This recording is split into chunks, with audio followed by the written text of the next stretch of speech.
तो मम्मा छोड़ के चली गई। हाँ जी। मम्मा याद आती है? जी। अच्छा, तो अब मम्मा आपकी कितने मुलाकात हुई, कोई फोन वगैरह आया? 3 मेरे बच्चे हैं, न मर्द में नहीं हूँ, बच्चे पैदा हुए हैं, उसके बाद बच्चा नहीं पैदा हुआ। ये उससे मुझे सवाल पूछ के, लड़की से सवाल, कोई मीडिया वाला नहीं गया आज तक लड़की से सवाल पूछने के। नौकरी की, एक दिन अचानक से मैं बाहर से गुजरा तो वहां पे शीशे लगे हुए हैं। अच्छा, अंदर ये दोनों एक दूसरे की बाहों में थे। इनकरे मर्द समझता ही नहीं था। मैं कहता था कि ये बूढ़ा है क्या, बूढ़ी जिंदगी गुजर गई है, ठीक है। हर मुझे क्या पता था कि बूढ़ी उम्र में भी लोग इतने बेगैरत होते हैं। इनको रमजान में जब देखा ना, रंगे हाथों पकड़ लिया। रमजान में पकड़ लिया, नंगी हालत में। रमजान में ऐसा ही नहीं कि गाड़ी रुकी, वहां पे कैमरे लगे हुए, वो भी चेक किए जाएं। उसने कहा कि आप कानून अपने हाथ में ले ले, तुम लोग सोए होते हो सारा दिन। यासर शामी के लिए तो मैंने इसका एक और इंटरव्यू देखा, वो बच्चा बेचारा रो रहा है, उसमें वो कह रहा है कि मुझे कहता है गरीबों तो उसी गरीबों के बच्चे। चलो हर चीज का मैं जब ये वीडियो में कह रहा हूँ कि प्रूफ मौजूद है, फिर की कह रहे हो मुंडा झूठा है, मुंडे ने किसी की पहन ना लिया। बिस्मिल्लाहिर्रहमानिर्रहीम। अस्सलाम वालेकुम नाज़रीन, मैं हूँ राजा नसीर और आप देख रहे हैं RNN डिजिटल मीडिया। नाज़रीन, मैं इस टाइम मौजूद हूँ एक मुतासरा फैमिली के साथ में। 11 साल की बच्ची है, 8 साल की बच्ची है और 5.5-6 साल का बच्चा है। नाज़रीन, ये वो बच्चे हैं मासूम, ये वो कलियां जो अभी पूरी तरह खिली भी नहीं, और इन बच्चों की जिंदगी तबाह करने वाला कोई गैर नहीं। इन मासूम फूल बच्चों की जिंदगी तबाह करने वाली इनकी अपनी माँ है। उसको आदात पहले की थी, शादी के बाद हुई है। क्या मामला माजरा पेश है वो हम इनके वालिद से गुफ्तगू करेंगे। बच्चों से पूछते हैं कि बेटा आप अपनी माँ को किस तरह मिस करते हो। अस्सलाम वालेकुम। वालेकुम अस्सलाम। आपका नाम बेटा? My name is Hiba. क्या? हिबा। हिबा। आपका नाम? मिजना। मिजना। आपका नाम? सुहान। सुहान। बेटा क्या हुआ था, मामा जो है वो किधर गई हैं, कितना मामा को मिस करती हो? मामा को बहुत मिस करते हैं। कितनी देर हो गई है? किधर हो गया? यानी 3-4 साल हो गया। तो बेटा कैसे खाना खाते हैं, सुबह दोपहर शाम? कौन आपको खाना देता है, कपड़े देता है यहाँ पे इस टाइम? फुफ्फो दादो। वो का ख्याल रखती हैं आपका? तो मम्मा छोड़ के चली गई। हाँ जी। मामा याद आती है? जी। अच्छा, तो अब मामा आपकी कितने मुलाकात हुई, कोई फोन वगैरह आया कभी? नहीं, जब हमें मामा ने कश्मीर से बुलाया था तो हम आए थे, फिर मामा ने हमें पता नहीं कितने महीने इंतजार करवाया था। कही थी आप एक मिस्ड कॉल देना तो मैं आपसे मिलने आ जाऊंगी, लेकिन मामा नहीं आई। मामा ने ये भी हमसे झूठ बोला और वो हमसे नहीं मिलने आई थी। फिर जब 14 अगस्त आने वाला था ना, उससे थोड़े दिन पहले वो हमसे मिलने आई थी और कही थी 14 अगस्त को भी आपसे मिलने आऊंगी, लेकिन वो फिर नहीं आई।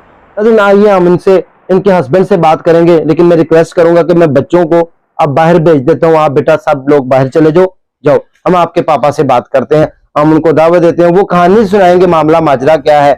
तो आप इधर आ जाए, मेरे साथ तशरीफ रखें।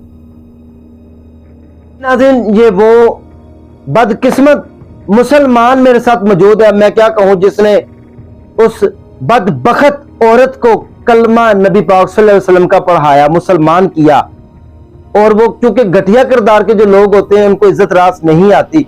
उसने इसके साथ क्या किया हम इसी से जानते हैं। इसके साथ क्या बीती, क्या हुआ, हम इससे जानते हैं। अस्सलाम वालेकुम। जी वालेकुम सलाम। आपका नाम? अब्दुल वाजिद। अब्दुल वाजिद, मुझे ये बताएं कि आपकी जो बीवी थी, आपने उसको कैसे मुसलमान किया, कैसे शादी की, क्या मामला पेश आया? सर उसको ये बादशाही मस्जिद से इस्लाम कबूल करवा के सर्टिफिकेट भी लेके दिया, ठीक है। मुख्तसर करूंगा, लंबी हो जाती है, बहुत लोग नीचे बड़े कमेंट्स कर रहे होते हैं। और ये है कि उसको ना इस्लाम कबूल करवाने के बाद एक कोठी में चले गए, ठीक है। उससे पीछे किसी ने देखनी हो तो न्यूज चैनल भरे पड़े हैं, मेरी जो स्टोरियां हैं वो देख लें, वहां जाके सारे इंटरव्यू वहां पे मौजूद हैं। अच्छा, आप लोग दोनों शादी करके कोठी में जॉब के लिए चले गए? एक कोठी में चले गए, वो जॉब उसी ने ढूंढी थी, उसके कहने पे उस कोठी में चले गए। मैं तो नहीं एग्री था, लेकिन वो चला गया। वो आपको पता है, आपकी बीवी ने कहा कि हमने उसी कोठी में जॉब करनी है? जी। अच्छा। 3 मेरे बच्चे हैं, न मर्द में नहीं हूँ, 3 बच्चे ही रह गए हैं। पहले 5 साल शादी सही चली है, 3 बच्चे पैदा हुए हैं, उसके बाद बच्चा नहीं पैदा हुआ। ये उससे मुझे सवाल पूछ के, लड़की से सवाल, कोई मीडिया वाला नहीं गया आज तक लड़की से सवाल पूछने के लिए। मैं वो है किधर? पिट पिट के मर गया कि उनको बेगैरतों को बोलो, जनाखोरों को बोलो कि खुदा के लिए सामने तो आओ। वो शायद हसन खान बूढ़ा आदमी, 60-70 साल उसकी उम्र है, और मुझे मिलियन के हिसाब से यहाँ पे ऑफरें आ रही हैं। मैं आपको अभी चैट दिखा देता हूँ। आज भी मेरे साथ एक चैट हो रहा था कि मैं अमेरिका से हूँ, अमेरिका में इसका बेटा रहता है शाहिद हसन खान का, house number 240 Tufail road Lahore cantt. अच्छा, कि आपकी बीवी जहां आपको लेकर गई फिर क्या आगे हुआ? वहां पे जॉब करना स्टार्ट हो गए। एक दिन कोई 4 साल अरसा नौकरी की, एक दिन अचानक से मैं बाहर से गुजरा तो वहां पे शीशे लगे हुए। अच्छा, अंदर ये दोनों एक दूसरे की बाहों में थे। शाहिद हसन जिनका नाम ले रहे हैं आप, हाँ, वो और आपकी बीवी, हाँ, आपने खुद देखा? मुझे यकीन ही नहीं आ रहा था। मैंने कहा कि ये हो नहीं सकता। मैं तो भागा हुआ अंदर गया, लेकिन मुझे लगा कि हो सकता है उसकी अपनी बीवी हो। बंदे को वहम भी पड़ सकता है। हाँ, मतलब इनके ज़हन में आया ही नहीं कि वो औरत मेरे साथ धोखा कर सकती है जिसको मैं मुसलमान मैं तो उसको यकीन करें मर्द समझता ही नहीं था। मैं कहता था कि ये बूढ़ा है, क्या बूढ़ी जिंदगी गुजर गई है, ठीक है। हर मुझे क्या पता था कि बूढ़ी उम्र में भी लोग इतने इतने बेगैरत होते हैं। अच्छा, आगे क्या हुआ फिर? मुख्तसर बनाते जाए। आगे ये हुआ कि मैं भागा। बखैर उस दिन ये नहीं पकड़े गए, लेकिन मैंने कुछ नहीं कहा। मैंने हल्की सी नजर मारी, ये दूर दूर खड़े थे, तो मैंने क्या किया कि मैं अपना काम करना शुरू हो गया। ठीक है, मैं कुछ हेल्प कराना शुरू हो गया, इसके अंदर काम शाम करना, हेल्प करनी, इसी तरह लगा रहा। मैं कोई 3 माह इनका पीछा किया। 3 माह के बाद मैंने इनको रमजान में जब देखा ना, रंगे हाथों पकड़ लिया। रमजान में पकड़ लिया। नंगी हालत में? रमजान में नहीं, नंगी हालत में नहीं पकड़ा। नंगे ये मैं बिस्तर के अंदर नहीं मैंने इनको देखा, मैं ये नहीं कहता, लेकिन मेरे पास इतने प्रूफ हैं कि मैं ये साबित कर सकूंगा। सारी चीजें मीडिया पे दे दूंगा तो फिर मेरे पास पीछे क्या रह जाएगा? वो बैठ के हालत ढूंढता रहेगा गंजा। जो दलाल और बड़वे लोग होते हैं ना, अपनी माओ बहनों की उनको पता ही नहीं होता, दूसरे की माँ बहन का उनको नहीं पता होता, तो वो लोग अपने घरों में बैठ के प्लानिंग कर रहे होते हैं अपने पैसे के जोर पे। अच्छा, फिर क्या हुआ? वैसे कर लेते। जब आपने पकड़ा उनको, ऊपर से पकड़ लिया जी, जब मैंने उनको पकड़ लिया तो मैंने उसकी जाके बीवी को कहा कि मैंने अपनी आंखों से इन दोनों को देख लिया है, मैं शोर नहीं मचाना चाहता, सिर्फ यहाँ से नौकरी छोड़ के जाना चाहता हूँ, मेरी इज्जत को ना उछालें, ये मेरे हाथ जुड़े हुए। मेरी बीवी मेरे हवाले करें। मैं पूरी फैमिली लेके आया था और मैं यहाँ से जाना चाहता हूँ। ये लड़की नहीं मान रही थी। पहले तो मैंने अपनी बीवी को समझाया, वो नहीं मान रही थी। मैंने उसको क्या समझाया कि यहाँ से नौकरी छोड़ के जाना है, तुम बच्चों के साथ अलग रहो, तुम्हें अलग कर दूंगा, वहां पे सारे एक्सपेंस दूंगा और मैं अपनी माँ के साथ रहूंगा। अब मैं तुम्हारे साथ नहीं रह सकता। बच्चे नहीं मान रहे थे मेरे, बच्चे कह रहे थे। फिर क्या हुआ? एंड क्या हुआ इस कहानी का? इसका एंड ये हुआ कि मेरे बच्चों को तालीम से महरूम कर दिया गया है।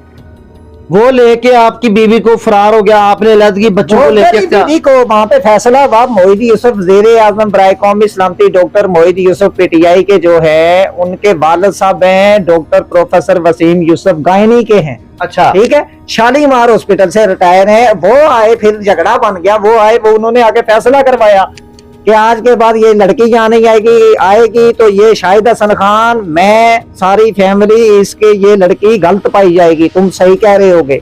इसकी कुछ मेरे पास व्हाट्सएप में मैसेज मौजूद है। अच्छा, फिर जब वो आए उन्होंने फैसला दिया, फिर भी उन्होंने लड़की को नहीं के बाद तो हम चले गए सारे इधर उधर। ठीक है, उसके बाद फिर मैंने उस लड़की को उसी कोठी में पकड़ा। ये ताजा ताजा बकूबा है। अगर ये बेगैरत सच्चे हैं तो सामने आए। हाँ, बिल्कुल बिल्कुल, मीडिया के सामने आके अपने आप व्यू देना चाहिए। देना चाहिए अपना व्यू, पॉइंट ऑफ व्यू देना चाहिए कि मामला क्या है, हम गलत नहीं है, ये झूठ बोल रहा है। उसके बाद मैं पिट रहा हूँ कि सामने आओ, सामने आओ। अपनी मेरी इज्जत तुम पैसों से, मुझे पैसों की ऑफर दी गई तो मैंने कहा तुमने मेरी इज्जत पैसों से खरीदने की कोशिश की। एक गरीब आदमी जिसने कीमत लगाओ, एक गरीब आदमी जिसने लड़की के साथ नेकी की, हमदर्दी की, उसको मुसलमान किया, उसके साथ कलमा पढ़ा, नबी पाक ने उसके साथ निकाह पढ़ा, कितनी बड़ी नेकी की उसने, और उस बगैरत लड़की ने इसके साथ धोखा कर दिया। अब मैं अल्फाज, ये जो अल्फाज इस्तेमाल करूं, करना नहीं चाहिए किसी की माँ बहन बेटी के लिए, लेकिन ये बच्चों की जिंदगी भी उसने खराब की, इस बेचारे को भी धोखा दिया। आगे अब क्या हुआ, फाइनल बताओ। सर, मैंने हर जगह से मदद मांग ली है, पुलिस से। इसकी मेरे पास रिकॉर्डिंग मौजूद है, जो मैंने 15 पे कॉल की थी वो रिकॉर्डिंग मौजूद है। एक पुलिस ने आगे से ये कहा, मुख्तसर कर रहा हूँ, बाकी डिटेल किसी को जाननी है। लोग बैड बैड कमेंट कर रहे होते हैं कि एंजे तू कीता सी ते एंजे नहीं होया।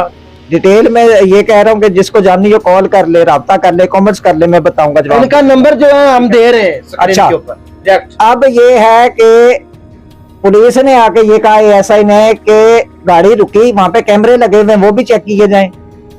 उसने कहा कि आप कानून अपने हाथ में ले ले। मैं लानत भेजता हूं वैसे पुलिस अफसर पर, 10 बार लख दी। आगे पुलिस का महकमा हमारा बदनाम है, देखिए पुलिस अफसर इसको कह रहे कि कानून हाथ में लो फिर कार्रवाई होगी। एसपी के ऑफिस गया, जो सर्वर रोड पे है, वहां पे एसपी बैठता है, मुझे किसी ने बताया, मैं वहां पे गया और वो एसपी को मुझे नहीं मिलने दिया गया। थाने के अंदर में घंटा पौना घंटा पुलिस की वही बदनीति हमेशा सामने आई। मुझे ये बताएं, आपने मीडिया पे आके शोरगुल किया, आपने किस किस मीडिया वाले को बुलाया, कौन आया? सबसे पहले तो मैं ये कह रहा हूँ कि सबसे पहले इतना बड़ा न्यूज चैनल है ARY, इकरारुल हसन साहब का मैं बड़ा दीवाना था, वीडियोस देखता था, लाइक करता था, बड़ी पसंद करता था। मैंने उनसे राब्ता करने की भरपूर कोशिश की, पता है कितने ही दिन में जलील उतारा सिर्फ एक बंदे के लिए। वो उनका कोई राब्ता नहीं, विल बी गेट सोन, ये वो, हम जी आपसे साथ राब्ता करेंगे करेंगे करेंगे। बहरहाल उसके बाद यासर शामी, बड़ा नाम है ये भी, उनके साथ मैंने उनके दुख उनसे इस बात का है कि उनके एक बंदे से मेरी बात हुई, बकायदा मेरे पास रिकॉर्ड है, बात हुई। उसने मुझे ये कहा कि भाई हम आपसे आपके लिए आएंगे, यासर शामी साहब नहीं है, बाद में हम आपसे राब्ता करते हैं। लेकिन वो आज पता नहीं महीने के हिसाब से हो गया, वो राब्ता नहीं ठीक हो गया। इरम महमूद हैं, उनका मेरे पास चैट सबके मौजूद है, छोड़ छोड़ के मैसेज, पता ही नहीं, जो पैसे देता है उसके पास चले जाते हैं। मैंने यही कहा था कि मेरे पास पैसे नहीं है, नहीं आए, ठीक है। शर्म आनी चाहिए नाज़रीन, शर्म वाला पहलू। शेम ऑन यू के साथ राब्ता करेंगे। यासर शामी साहब अभी कहीं हैं, मैं पता नहीं, सो रहा हूँ, वो तुम लोग सोए होते हो सारा दिन।